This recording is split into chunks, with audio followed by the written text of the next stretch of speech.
ನಮಸ್ತೆ ಸ್ನೇಹಿತರೆ, ಇವತ್ತು ನಾವು ಸೆಕೆಂಡ್ PUC ಕನ್ನಡ ಪ್ರಶ್ನೆ ಪತ್ರಿಕೆಯಲ್ಲಿ ಬರುವಂತಹ ಹೊಂದಿಸಿ ಬರೆಯುವಂತಹ ಪ್ರಶ್ನೆಗಳನ್ನು ಉತ್ತರಗಳನ್ನು ನೋಡ್ತಾ ಹೋಗುವ. ಮೊದಲಿಗೆ ಗುಂಪು 1, ನಾಗಚಂದ್ರ ಪಗೆಯಂ ಬಾಲಕನೆಂಬರೆ ಬೆಳಗು ಜಾವ ಟಿ ಯಲ್ಲಪ್ಪ ಒಮ್ಮೆ ನಗುತ್ತೇವೆ. ಇದರಲ್ಲಿ ಮೊದಲು ನಾಗಚಂದ್ರ ಕದಡಿದ ಸಲಿಲಂ ತಿಳಿವಂದದೆ. ಪಗೆಯಂ ಬಾಲಕನೆಂದರೆ ಶತಕ.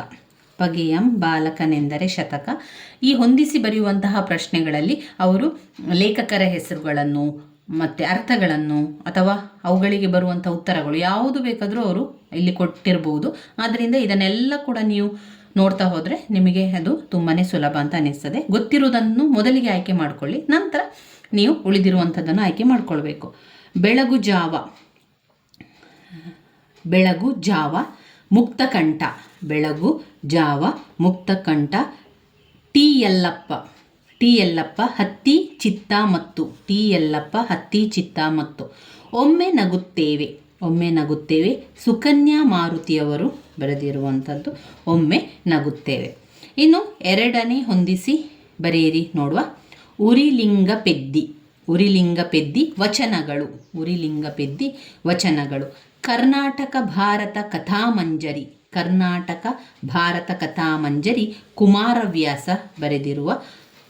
ಕುಮಾರವ್ಯಾಸರು ಬರೆದಿರುವಂಥದ್ದು ಕರ್ನಾಟಕ ಭಾರತ ಕಥಾಮಂಜರಿ. ಹಬ್ಬಲಿ ಅವರ ರಸಬಳ್ಳಿ ಎನ್ನುವಂಥದ್ದು ಜನಪದ ಗೀತೆ. ಮುಂಬೈ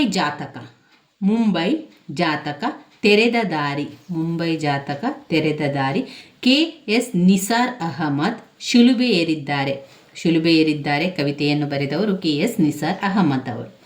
ಇನ್ನು ಮೂರನೇ ಹೊಂದಿಸಿ ಬರೆಯುವಂತಹ ಪ್ರಶ್ನೆಗಳು. ಚಂಪು ನಾಗಚಂದ್ರ ಬಸವಣ್ಣನವರು ಕೂಡಲ ಸಂಗಮ ದೇವ. ಜಾಲಿಯ ಮರದಂತೆ ಪುರಂದರ ದಾಸರು. ಒಂದು ಹೂ ಹೆಚ್ಚಿಗೆ ಇಡುತ್ತೇನೆ ಲಲಿತಾ ಸಿದ್ಧ ಬಸವಯ್ಯ. ಸುಕನ್ಯಾ ಮಾರುತಿ ಒಮ್ಮೆ ನಗುತ್ತೇನೆ. ಸುಕನ್ಯಾ ಮಾರುತಿ ಅವರದು ಒಮ್ಮೆ ನಗುತ್ತೇನೆ.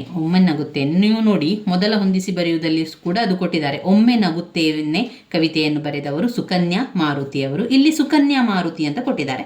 ಆವಾಗ ನಾವು ಪದ್ಯದ ಹೆಸರನ್ನು ಬರಿಬೇಕಾಗ್ತದೆ. ಸುಕನ್ಯಾ ಮಾರುತಿ ಒಮ್ಮೆ ನಗುತ್ತೇವೆ. ನೆಕ್ಸ್ಟ್ ನೋಡುವ. ಮುಂದಿನ ಹೊಂದಿಸಿ ಬರೆಯುವಂಥದ್ದು. ಕದಡಿದ ಸಲಿಲಂ ತಿಳಿವಂದದೆ. ಪಂಪರಾಮಾಯಣದಿಂದ ಬರೆದಿರುವಂಥದ್ದು ಕದಡಿದ ಸಲಿಲಂ ತಿಳಿವಂದದೆ. ಪುಲಿಗೆರೆ ಸೋಮನಾಥ ಪಗೆಯಂ ಬಾಲಕನೆಂಬರೆ. ಪಗೆಯಂ ಬಾಲಕನೆಂಬರೆ. ದರಾ ಬೇಂದ್ರೆ ಬೆಳಗು ಜಾವ. ಬೇಂದ್ರೆಯವರ ಬೆಳಗು ಜಾವ. GS ಶಿವರುದ್ರಪ್ಪ ಮುಂಬೈ ಜಾತಕ ಬರೆದವರು GS ಶಿವರುದ್ರಪ್ಪ. ಶಿಲುಬೆಗೆ ಏರಿದ್ದಾನೆ KS ನಿಸಾರ್ ಅಹಮದ್. ಇಲ್ಲಿ ನೋಡಿ, ಎರಡನೇ ಹೊಂದಿಸಿ ಬರೆಯುವುದರಲ್ಲಿ KS ನಿಸಾರ್ ಅಹಮದ್ ಅಂತ ಕೊಟ್ಟಿದ್ದಾರೆ. ಅವಾಗ ನಾವು ಶಿಲುಬೆ ಏರಿದ್ದಾನೆ ಎನ್ನುವ ಕವಿತೆ ಹೆಸರನ್ನು ತಗೊಳ್ಬೇಕು. ಶಿಲುಬೆ ಏರಿದ್ದಾನೆ ಕವಿತೆಯನ್ನು ಬರೆದವರು KS ನಿಸಾರ್ ಅಹಮದ್ ಅವರು. ಮೊದಲಿಗೆ ಪದ್ಯವನ್ನು ಬರೆದವರ ಹೆಸರನ್ನೆಲ್ಲ ಒಮ್ಮೆ ನೋಡ್ಕೊಳ್ಬೇಕು. ನೀವು ಪದ್ಯ ಬರೆದವರ ಹೆಸರನ್ನೆಲ್ಲ ನೋಡಿಕೊಂಡ್ರೆ ನಿಮಗೆ ಹೊಂದಿಸಿ ಬರೆಯುವಂಥದ್ದು ತುಂಬಾ ಸುಲಭ ಇರುವಂಥದ್ದು, ಏನೂ ಕಷ್ಟ ಇಲ್ಲ ಅದರಲ್ಲಿ. ಉರಿಲಿಂಗಪೆದ್ದಿ ಪ್ರಿಯ ವಿಶ್ವೇಶ್ವರ ಅವರ ಅಂಕಿತ ನಾಮ. ಉರಿಲಿಂಗಪೆದ್ದಿ ಪ್ರಿಯ ವಿಶ್ವೇಶ್ವರಯ್ಯ. ಇನ್ನು ಹುಟ್ಟದೇ ಇರಲಿ ನಾರಿಯನ್ನೊಲೋ ಷಟ್ಪದಿ. ಅದು ಷಟ್ಪದಿಯಲ್ಲಿದೆ. ಪುಲಿಗೆರೆ ಸೋಮನಾಥ ಹರ ಶ್ರೀ ಚೆನ್ನ ಸೋಮೇಶ್ವರ ಅವರ ಅಂಕಿತ ನಾಮ. ಪುಲಿಗೆರೆ ಸೋಮನಾಥ ಹರ ಶ್ರೀ ಚೆನ್ನ ಸೋಮೇಶ್ವರ. ಹಬ್ಬಲಿ ಅವರ ರಸಬಳ್ಳಿ ತ್ರಿಪದಿ. ಅದು ಇರುವಂಥದ್ದು ತ್ರಿಪದಿ. ಹತ್ತಿ ಚಿತ್ತ ಮತ್ತು ಚಿಟ್ಟೆ ಮತ್ತು ಜೀವಯಾನ. ಚಿಟ್ಟೆ ಮತ್ತು ಜೀವಯಾನ. ಮುಂದಿನ ಒಂದು ಹೊಂದಿಸಿ ಬರೆಯುವಂಥದ್ದು. ಬಸವಣ್ಣನವರು ಕೂಡಲ ಸಂಗಮ ದೇವ. ಬಸವಣ್ಣನವರು, ಕೂಡಲ ಸಂಗಮ ದೇವ, ಕುಮಾರವ್ಯಾಸ, ಕುಮಾರವ್ಯಾಸ ಭಾರತ, ಕುಮಾರವ್ಯಾಸ ಭಾರತ, ಜಾಲಿಯ ಮರದಂತೆ, ಅದು ಕೀರ್ತನೆಯಾಗಿರುವಂಥದ್ದು, ಜಾಲಿಯ ಮರದಂತೆ ಕೀರ್ತನೆ, ಲಲಿತಾ ಸಿದ್ಧ ಬಸವಯ್ಯ, ಒಂದು ಹೂ ಹೆಚ್ಚಿಗೆ ಇಡುತ್ತೇನೆ, ಒಮ್ಮೆ ನಗುತ್ತೇವೆ, ನಾನೆಂಬ ಮಾಯೆ. ಮುಂದೆ ಬರುವಂತಹ ಹೊಂದಿಸಿ ಬರೆಯುವಂತಹ ಪ್ರಶ್ನೆಗಳು. ಕುಮಾರವ್ಯಾಸ ಕರ್ನಾಟಕ ಭಾರತ ರಸಾಮಂಜರಿ ಕಥಾಮಂಜರಿ, ಕುಮಾರವ್ಯಾಸ ಕರ್ನಾಟಕ ಭಾರತ ಕಥಾಮಂಜರಿ. ಪುರಂದರದಾಸರು ಪುರಂದರ ವಿಠಲ, ಒಂದು ಹೂ ಹೆಚ್ಚಿಗೆ ಇಡುತ್ತೇನೆ, ಲಲಿತಾ ಸಿದ್ಧ ಬಸವಯ್ಯ, ಇದನ್ನು ಅನೇಕ ಬಾರಿ ಕೇಳಿದ್ದಾರೆ ಸ್ನೇಹಿತರೆ. ಒಂದು ಹೂ ಹೆಚ್ಚಿಗೆ ಇಡುತ್ತೇನೆ, ಲಲಿತಾ ಸಿದ್ಧ ಬಸವಯ್ಯ. ಹತ್ತಿ ಚಿತ್ತಾಮತ್ತು ಟಿ ಯಲ್ಲಪ್ಪನವರು ಬರೆದಿರುವ ಹತ್ತಿ ಚಿತ್ತಾಮತ್ತು. ಒಮ್ಮೆ ನಗುತ್ತೇನೆ ಸುಕನ್ಯಾ ಮಾರುತಿಯವರು ಹೇಳಿರುವಂಥದ್ದು, ಒಮ್ಮೆ ನಗುತ್ತೇವೆ ಸುಕನ್ಯಾ ಮಾರುತಿ. ಮುಂದೆ ಬರುವಂತಹ ಹೊಂದಿಸಿ ಪ್ರಶ್ನೆಗಳು. ಕರ್ನಾಟ ಭಾರತ ಕಥಾಮಂಜರಿ, ಕುಮಾರವ್ಯಾಸ ಭಾರತ. ಪುರಂದರದಾಸರು ಕೀರ್ತನೆಯನ್ನು ಬರೆದವರು ಪುರಂದರದಾಸರು. ಲಲಿತಾ ಸಿದ್ಧ ಬಸವಯ್ಯ, ಒಂದು ಹೂ ಹೆಚ್ಚಿಗೆ ಇಡುತ್ತೇನೆ, ಲಲಿತಾ ಸಿದ್ಧ ಬಸವಯ್ಯ. ಟಿ ಯಲ್ಲಪ್ಪ ಬರೆದಿರುವ ಚಿಟ್ಟೆ ಮತ್ತು ಜೀವಯಾನ. ನಾನೆಂಬ ಮಾಯೆ ಸುಕನ್ಯಾ ಮಾರುತಿಯವರು, ಮಾರುತಿ. ಮುಂದೆ ಬರುವಂತಹ ಹೊಂದಿಸಿ ಬರೆಯುವಂತಹ ಪ್ರಶ್ನೆಗಳು. ಗದುಗಿನ ಭಾರತ, ಕರ್ನಾಟಕ ಭಾರತ ಕಥಾಮಂಜರಿ, ಗದುಗಿನ ಭಾರತ. ಜಾಲಿಯ ಮರದಂತೆ ಕೀರ್ತನೆ, ಜಾಲಿಯ ಮರದಂತೆ ಎನ್ನುವಂಥದ್ದು ಕೀರ್ತನೆ. ಲಲಿತಾ ಸಿದ್ಧ ಬಸವಯ್ಯ, ಒಂದು ಹೂ ಹೆಚ್ಚಿಗೆ ಇಡುತ್ತೇನೆ, ಚಿಟ್ಟೆ ಮತ್ತು ಜೀವಯಾನ. ಹತ್ತಿ ಚಿತ್ತ ಮತ್ತು ಸುಕನ್ಯಾ ಮಾರುತಿಯವರ ನಾನೆಂಬ ಮಾಯೆ. ಇನ್ನು ಬರುವಂಥ ಹೊಂದಿಸಿ ಬರೆಯುವ ಪ್ರಶ್ನೆ. ಇನ್ನೂ ಹುಟ್ಟದೇ ಇರಲಿ ನಾರಿ ಎನ್ನವಲು, ಇದು ಕರ್ನಾಟಕ ಭಾರತಿ ಕಥಾಮಂಜರಿ. ಪುರಂದರ ವಿಠಲ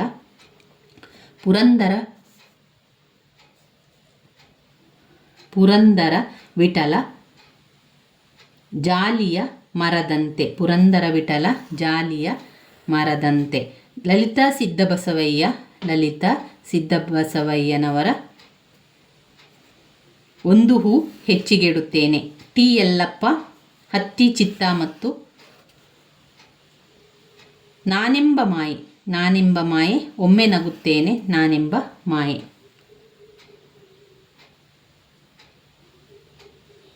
ಇಲ್ಲಿ ಪುರಂದರದಾಸರು ಪುರಂದರ ವಿಠಲಕ್ಕೆ ತಗೊಳ್ಳಿ. ಪುರಂದರದಾಸರು ಪುರಂದರ ವಿಠಲ. ಇನ್ನು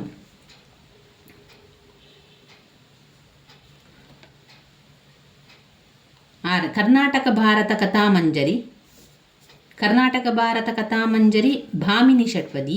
ಜಾಲಿಯ ಮರದಂತೆ, ಇಲ್ಲಿ ಅವರು ಪುರಂದರದಾಸರು ಕೊಟ್ಟಿದ್ದಾರೆ. ಇಲ್ಲಿ ಜಾಲಿಯ ಮರದಂತೆ ಪದ್ಯವನ್ನು, ಅಂದರೆ ಅಲ್ಲಿ ಜಾಲಿಯ ಮರದಂತೆ ಪದ್ಯವನ್ನು ಬರೆದವರನ್ನು ಕೇಳುವಂಥದ್ದು. ನೋಡಿ, ನಿಮಗೆ ನಾನು ಒಮ್ಮೆ ಪದ್ಯವನ್ನು ನೋಡಬೇಕು ನಾವು.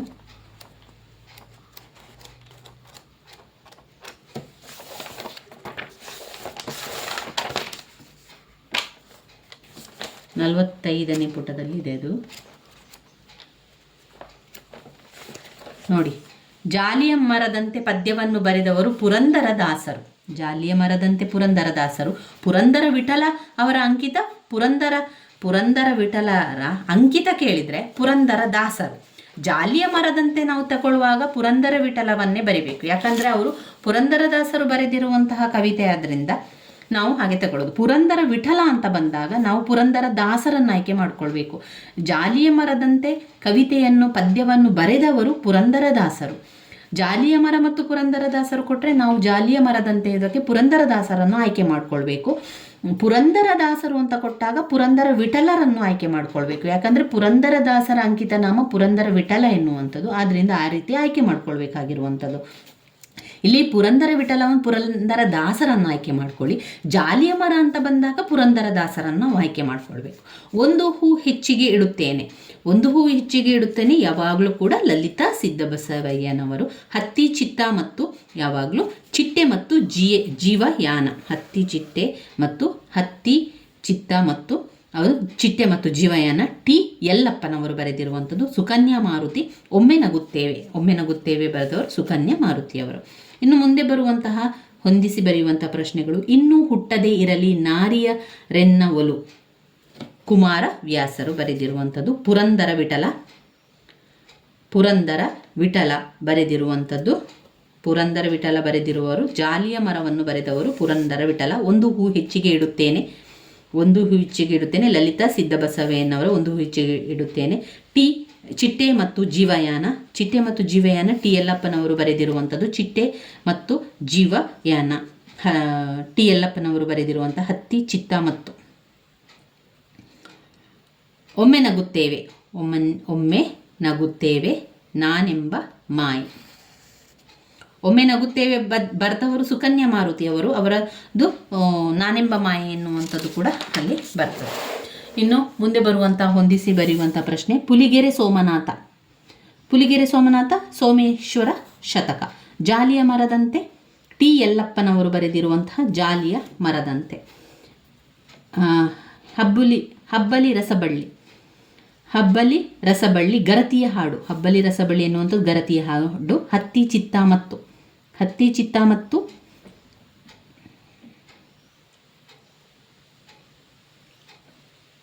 ಇಲ್ಲಿ ನಮಗೆ ಸ್ವಲ್ಪ ತಪ್ಪಿತು ನೋಡಿ. ಜಾಲಿಯ ಮರದಂತೆ ಪದ್ಯವನ್ನು ಬರೆದವರು ಪುರಂದರದಾಸರು. ಹತ್ತಿ ಚಿತ್ತ ಮತ್ತು ಪದ್ಯವನ್ನು ಬರೆದವರು ಟಿ ಯಲ್ಲಪ್ಪ. ಈಗ ಸರಿ ಆಯಿತು. ಒಮ್ಮೆ ನಗುತ್ತೇವೆ. ಕೆಲವೊಮ್ಮೆ ನಮಗೆ ಈ ರೀತಿ ಕನ್ಫ್ಯೂಸ್ ಆದರೆ ಮತ್ತೊಮ್ಮೆ ನೋಡಿಕೊಳ್ಳಿ ಸ್ನೇಹಿತರೆ. ಒಮ್ಮೆ ನಿಮಗೆ ಗೊತ್ತಿರುವಂತೆ ಗುರುತನ್ನು ಹಾಕ್ಕೊಂಡು ನಂತರ ಬರೀಲಿಕ್ಕೆ ಆರಂಭ ಮಾಡಿ. ಸೀದಾ ಬರೆದರೆ ಕೆಲವೊಮ್ಮೆ ಈ ರೀತಿಯ ಒಂದು ನಮಗೆ ಮಿಸ್ ಆಗ್ತದೆ ಅಥವಾ ನಮಗೆ ಕೆಲವೊಮ್ಮೆ ಕನ್ಫ್ಯೂಸ್ ಆಗ್ತದೆ. ಅದರಿಂದ ಒಮ್ಮೆ ನಗುತ್ತೇವೆ ಪದ್ಯವನ್ನು ಬರೆದವರು ಸುಕನ್ಯಾ ಮಾರುತಿಯವರು. ಜಾಲಿಯ ಮರದಂತೆ ಪದ್ಯ ಬರೆದು ಪುರಂದರದಾಸರು. ಹಬ್ಬಲಿ ರಸಬಳ್ಳಿ ಎನ್ನುವಂಥದ್ದು ಗರತಿಯ ಹಾಡು. ಹತ್ತಿ ಚಿತ್ತ ಮತ್ತು ಟಿ ಯಲ್ಲಪ್ಪನವರು. ಒಮ್ಮೆ ನಗುತ್ತೇವೆ ಸುಕನ್ಯಾ ಮಾರುತಿಯವರು. ಮುಂದೆ ಬರುವಂತಹ ಪ್ರಶ್ನೆ. ಪುಲಿಗೆರೆ ಸೋಮನಾಥ ಹರ ಹರ ಶ್ರೀ ಚನ್ನ ಸೋಮೇಶ್ವರ. ಪುರಂದರ ವಿಠಲ ಬರೆದ ಇದು ಪುರಂದರ ವಿಠಲರು ಪುರಂದರದಾಸರು ಅವರು ಬರೆದಿರುವಂತಹ ಕವಿತೆ ಜಾಲಿಯ ಮರದಂತೆ. ಹಬ್ಬಲಿ ಅವರ ರಸಬಳ್ಳಿ ಎನ್ನುವಂಥದ್ದು ಗರತಿಯ ಹಾಡಾಗಿರುವಂಥದ್ದು. ಟಿ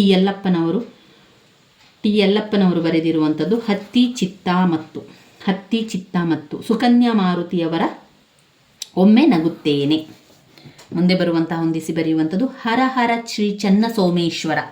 ಇದರಲ್ಲಿ ಅವರು ಸಂಪೂರ್ಣವಾಗಿ ಏನು ಮಾಡ್ತಾರೆ, ಪದ್ಯದ ಭಾಗದ ಪದ್ಯವನ್ನು ಬರೆದವರ ಲೇಖಕರ ಹೆಸರು ಮತ್ತು ಲೇಖಕರ ಒಂದು ಅಂಕಿತ ನಾಮವನ್ನು ಕೂಡ ಕೇಳುವಂಥದ್ದಾಗಿದೆ. ಹರ ಹರ ಶ್ರೀ ಚೆನ್ನ ಸೋಮೇಶ್ವರ, ಪುಲಿಗೆರೆ ಸೋಮನಾಥ, ಪುರಂದರ ದಾಸರು, ಅವರ ಅಂಕಿತ ನಾಮ ಪುರಂದರ ವಿಠಲ. ಗರತಿಯ ಹಾಡು ಎನ್ನುವಂಥದ್ದು, ಗರತಿಯ ಹಾಡು ಶ್ರೀ ತ್ರಿಪದಿಯಲ್ಲಿ ಬರ್ತದೆ. ಟಿ ಯಲ್ಲಪ್ಪನವರು ಬರೆದಿರುವಂತಹ ಕವಿತೆ ಹತ್ತಿ ಚಿತ್ತ ಮತ್ತು ಆಗಿರುವಂಥದ್ದು. ಅದರಲ್ಲಿ ಅವರು ಚಿಟ್ಟೆ ಮತ್ತು ಜೀವಯಾನದ ಬಗ್ಗೆ ಹೇಳುವಂಥದ್ದು. ಒಮ್ಮೆ ನಗುತ್ತೇವೆ ನಾನೆಂಬ ಮಾಯಿ ಬರ್ತದಲ್ಲಿ ನಾನೆಂಬ ಮಾಯಿ. ಮುಂದೆ ಬರುವಂತಹ ಹೊಂದಿಸಿ ಬರೆಯುವ ಪ್ರಶ್ನೆ. ಪುಲಿಗೆರೆ ಸೋಮನಾಥ, ಹರ ಹರ ಶ್ರೀ ಚೆನ್ನ ಕೇಶರ ಸೋಮನಾಥೇಶ್ವರ. ಜಾಲಿಯ ಮರದಂತೆ ಪದ್ಯವನ್ನು ಬರೆದವರು ಪುರಂದರದಾಸರು, ಅವರು ಕೀರ್ತನೆಯಾಗಿರುವಂಥದ್ದು. ಜನಪದ ಪದ್ಯ ಯಾವುದು? ಹಬ್ಬಲಿ ಅವರ ರಸಬಳ್ಳಿ. ಹತ್ತಿ ಚಿತ್ತ ಮತ್ತು ಪದ್ಯವನ್ನು ಬರೆದವರು ಚಿಟ್ಟೆ ಮತ್ತು ಜೀವಯಾನದ ಬಗ್ಗೆ ಹೇಳಿದರು, ಅವರು ಟಿ ಯಲ್ಲಪ್ಪನವರು. ಸುಕನ್ಯಾ ಮಾರುತಿಯವರು ಹೇಳಿದ್ದು ಸುಕನ್ಯಾ ಮಾರುತಿಯವರ ಒಮ್ಮೆ ನಗುತ್ತೇನೆ ಪದ್ಯದಲ್ಲಿ ನಾನೆಂಬ ಮಾಯೆ ಬಗ್ಗೆ ಇರುವಂಥದ್ದು. ಕೊನೆಯದಾದಂತಹ ಹೊಂದಿಸಿ ಬರೆಯುವಂತಹ ಪ್ರಶ್ನೆಯನ್ನು ನೋಡುವ. ಸೋಮೇಶ್ವರ ಶತಕ ಪುಲಿಗೆರೆ ಸೋಮನಾಥನವರದ್ದು. ಆಮೇಲೆ ಪುರಂದರ ವಿಠಲ ಪುರಂದರದಾಸರು ಅಂಕಿತ ನಾಮವಾಗಿರುವಂಥದ್ದು. ಹಬ್ಬಲಿ ಅವರ ರಸಬಳ್ಳಿ ಜನಪದ ಪದ್ಯ ಆಗಿರುವಂಥದ್ದು. ಚಿಟ್ಟೆ ಮತ್ತು ಜೀವಯಾನ ಹತ್ತಿ ಚಿತ್ತ ಮತ್ತು ಚಿತ್ತಮತ್ತು. ನಾನೆಂಬ ಮಾಯೆ ಸುಕನ್ಯಾ ಮಾರುತಿಯವರ ನಾನೆಂಬ ಮಾಯೆ ಒಮ್ಮೆ ನಗುತ್ತೇನೆ ಎನ್ನುವಂಥ ಪದ್ಯದಲ್ಲಿ ಬರುವಂಥದ್ದು. ಇವಿಷ್ಟು ಹೊಂದಿಸಿ ಬರೆಯುವಂತಹ ಪ್ರಶ್ನೆಗಳಿಗೆ ಆಯಿತು. ಈ ಹೊಂದಿಸಿ ಬರೆಯುವಂತಹ ಪ್ರಶ್ನೆಗಳನ್ನು 3 ಬಾರಿ ನೀವು ನೋಡಿಕೊಂಡ್ರೆ ಎಲ್ಲದಕ್ಕೂ ಕೂಡ ಸರಿಯಾದ ಉತ್ತರವನ್ನು ಬರೆಯಬಹುದು. ಇಲ್ಲಿ ಪದ್ಯವನ್ನು ಕೇಳಿದ್ದಾರೆ, ಪದ್ಯವನ್ನು ಬರೆದವರ ಹೆಸರು ಮತ್ತು ಅವರ ಕೆಲವೊಂದು ಅಂಕಿತ ನಾಮವನ್ನು ಕೂಡ ಕೊಟ್ಟಿರುವಂಥದ್ದು. ಅದರಿಂದ ಇವುಗಳನ್ನು ಸ್ವಲ್ಪ ನೋಡ್ಕೊಳ್ಳಿ ಸ್ನೇಹಿತರೆ. ಇವುಗಳನ್ನು ನೋಡಿಕೊಂಡ್ರೆ ನಿಮಗೆ ಸಂಪೂರ್ಣವಾಗಿ 5 ಅಂಕಗಳು ಸಿಗ್ತದೆ. ನನ್ನ ವೀಡಿಯೋಸ್ ಎಲ್ಲ ನಿಮಗೆ ಇಷ್ಟ ಆಗಿದ್ದರೆ ಲೈಕ್ ಕೊಡಿ, ಶೇರ್ ಮಾಡಿ, ಸಬ್ಸ್ಕ್ರೈಬ್ ಮಾಡಲಿಕ್ಕೆ ಮರಿಬೇಡಿ. ಧನ್ಯವಾದಗಳು.